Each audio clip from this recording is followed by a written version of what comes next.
As of the most recent Bureau of Economic Statistics, Americans have started saving again with a vengeance. The U.S. savings rate touched 5% in the second quarter of 2009 and has been hovering near 4% ever since. While that is still a far cry from the double-digit savings rates we saw in decades past, it is a big improvement from the negative rates of personal savings we had at the start of this millennium. However, there are still many saving myths floating around out there, and here to bust 7 savings myths is Manisha Thakor, personal finance expert and co-author of Get Financially Naked. Hi there, Manisha. Great to see you again. Great to see you, Tanya. So let's dive right in and start with the first myth on your list, which is I can only save a little bit, so it's not even worth it. Clearly not a good attitude when it comes to savings, right? No, and so I remind people, like, let's say you're running around and you're really busy in the morning. Would you say to your children, Mommy only has time for a quick hug, so I'm not going to give you any hugs? No, you do what you can.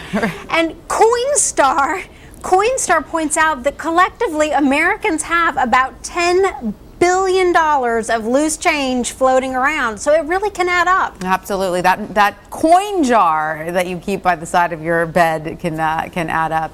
All right, so let's move on to the second myth. I'll start saving money when I make more money. What do you say to people with this money mentality? Because it seems like you can never make enough money if you have this mentality. Tanya, you nailed it. It's all about your mentality, your mindset. I have met people who can diligently save money on incomes of $30,000 a year, and I've met people who literally are up to their eyeballs in debt on incomes of over $300,000 a year. It comes down to your attitude and where you're going to place emphasis in terms of enjoyment today versus security tomorrow, and balancing that for your own situation. So it's clearly for folks who believe that myth, it's clearly just a matter of a little attitude adjustment then. It's so key, especially when we get to talk about the third myth, because if you don't have the right mindset, you'll see in a moment how that'll come back to bite you in the tushy. That's right. So this next myth seems to be related to the previous one. If I earned more money, it would be easier to save. Well, of course.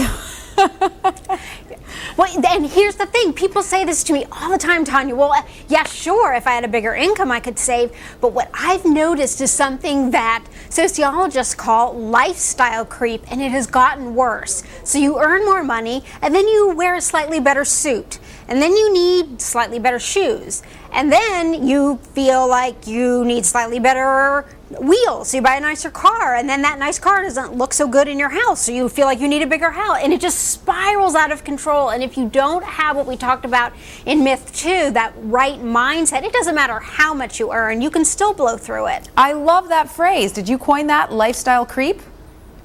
I wish I had. No, it's a sociological phrase, and it's perfect, isn't it? It's fantastic, because it absolutely describes exactly.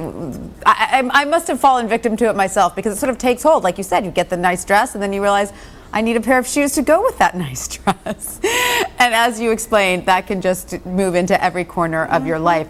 So how do we put the brakes on? How do we say enough is enough? Just wear the nice dress with your old shoes.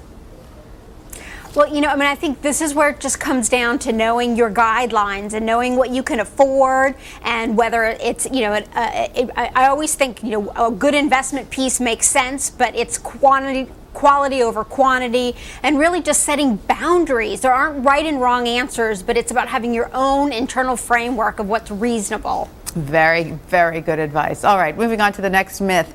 I want to be a good parent, so I need to give to my kids now so they can have a better life. Now, being a parent, I can certainly understand that. I mean, we want to give our kids everything, even if we can't afford it. So how do we keep that in check? So this is where tough love comes into play. And I think one of the things that we're starting to see, there have been many, many stories done on boomerang kids. The network for Transition to Adulthood reports that 75% of 18 to 24-year-olds are on economic outpatient care right now. They're on the parental dole. And of those, 40% are getting $10,000 or more a year. And I mean, that is not the kind of a message that you want to be sending your kids off into adulthood with. And so I think starting early on and letting your kids know that no doesn't mean you don't love them. It's teaching them about boundaries and choices, again, helping them develop the right mindset. So that they understand the value of a dollar, and also that your work is where money is linked to work rather than just falling out of the sky. I mean, there has to be some concrete link there, right? There really does, honey. I've heard people say, well, I don't want to link an allowance to chores because I don't want my kids to have a negative association with money. And I'm thinking, so what are you trying to tell your children? That money grows on trees? It comes out of the air? You get money because you work. Right. Very, very good point. All right. Fifth savings myth: I can always get a loan if things go wrong. Even I can see that is barking up the wrong tree. It really is. And it may have been the right tree for a 2 or 3 year perfect storm period that we had a couple of years ago when lenders were like, don't need to see any documentation.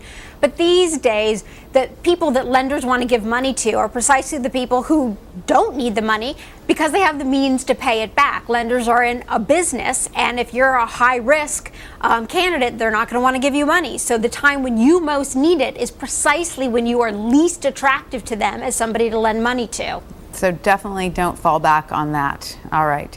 Now, another myth that I think is going to be hard to debunk, because a lot of people believe this very strongly, is that saving is all about deprivation.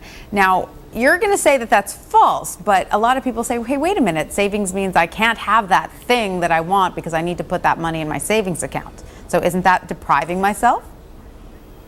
So I like to tell people that the biggest myth of all about savings is exactly that. Saving is actually about spending. The whole reason you save isn't to pile it all up and like a pile of leaves in the fall and jump into it. The reason you're saving that money is so you can spend it. It's just spending later down the road. And what fascinates me is academics have done studies. So like we women, we will easily plop down $200 a month for wrinkle cream, but we wouldn't put $200 a month away for our retirement, even though both of those events and both of those actions are designed to help us deal with something in the future. So what I'm trying to help people see about saving is it's the same thing about putting that wrinkle cream on your face. You're trying to prevent something in the future. Right, absolutely. All right, we have one more we want to get to quickly. Finally, savings means cutting out all the small fun stuff. Again, similar to the one before, we associate it with depriving ourselves. You know what? 50% of the money you spend in your life are on 5 things: your house, your car, your kids, your education, and healthcare. Start there. Focus on just those 5 things, and I bet you'll find some great places to save. ABC News Now. Good to know.